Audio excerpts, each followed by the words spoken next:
નમસ્કાર, મનોમંથન ન્યૂઝમાં આપનું સ્વાગત છે। કલ્યાણ કંપનીની રસ્તા પર પડેલ ખાડાથી બેજવાબદારીની પોલ ખુલી।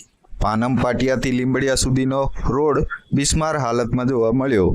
Gujarat state road development corporation દ્વારા મંજૂર કરવામાં આવેલી કલ્યાણ નામની એજન્સીની કામગીરી પર ઉઠી રહ્યા છે સવાલ।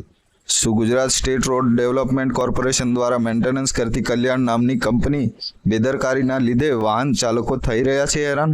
રિપોર્ટર સંદીપ દ્રેવાસી, મહીસાગર।